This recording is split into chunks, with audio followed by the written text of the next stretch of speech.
নমস্কার বন্ধুরা, all in one চ্যানেলে আপনাদের সবাইকে স্বাগত জানাই। আশা করি সবাই ভালো আছেন, সুস্থ আছেন। আমরাও ভালো আছি। এই শীতকালে সবার অল্পই একটু ঠান্ডা লেগে যায়, সেই কারণেই আজকে আমি একটা আচার বানাবো, যেটা খেলে শরীর খুবই ভালো থাকবে। বানাবো আমলকির আচার। আমি এখানে 2 কিলো আমলকি নিয়েছি। আমলকিগুলোকে খুব ভালো করে ধুয়ে পরিষ্কার করে নিতে হবে। এবার আমলকিগুলো আমি ভাপিয়ে নেব। তার জন্য একটা ডেচকিতে জল দিয়েছি কিছু পরিমাণ। জলটাকে খুব ভালোভাবে যখন ফুটে যাবে, তখন একটা ফুটো ঝাঁঝরে ডেচকির মধ্যে আমলকিগুলো দিয়ে 30 মিনিটের মতো আমি ভাপিয়ে নেব। 30 মিনিট ভাপানো হয়ে গেলে দেখবেন যে আমলকিগুলো প্রত্যেকটা কোয়া থেকে ছেড়ে ছেড়ে যাবে। এবার তখন হাত দিয়ে খুব সহজেই ছাড়ানো হয়ে যাবে। দেখুন আমি আমলকিগুলো ছাড়িয়ে নিচ্ছি। হালকা করে চাপ দিলেই প্রত্যেকটা কোয়া আলাদা হয়ে যাবে। কমলা লেবুর যেরকম কোয়া ছেড়ে ছেড়ে যায়, আমলকির ওই রকম প্রত্যেকটা দাগ দাগ থেকে ছেড়ে যাবে, আর খুব সহজেই আমাদের কাজটা করতে সুবিধা হবে। দেখুন সব আমলকিগুলো ছাড়ানো হয়ে গেছে।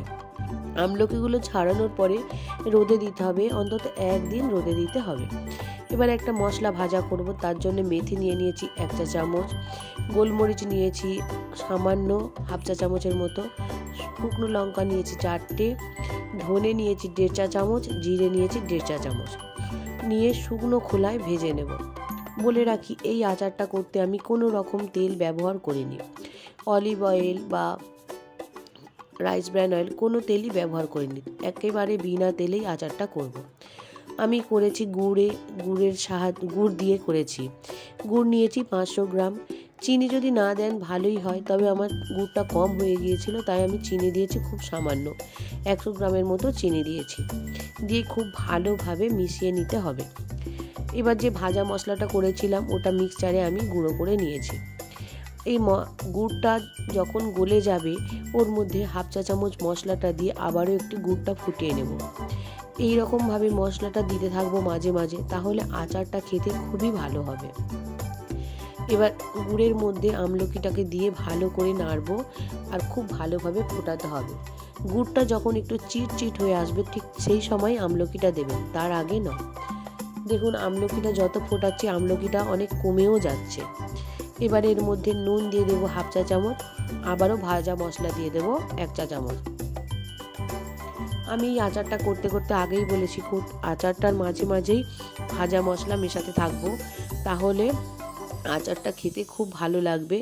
আর একেবারে প্রথমেই দিয়ে দেব না সব মশলাটা, কিছুটা রেখে দেবো, বাকিটা একদম নামানোর আগে দেব। দেখুন যখন হয়ে এসেছে, তখন সেই সময় আমি দিয়ে দিয়েছিলাম, দিয়ে নামিয়ে নিয়েছি। একটা ডেচকির মধ্যে নামিয়ে নিয়েছি। এটা একটু ঠান্ডা হওয়ার পর কাঁচের জারের মধ্যে ভরে দিয়েছি। দেখুন দেখতে তো খুব সুন্দর হয়েছে, খেতেও ভীষণ সুন্দর হয়। আর সবথেকে বড় কথা, এটা খুবই উপকারী। খুবই বাচ্চারা যারা খেতে চায় না, তাদের এইভাবে খাওয়াতে পারেন। ভিডিওটা ভালো লাগলে অবশ্যই একটা লাইক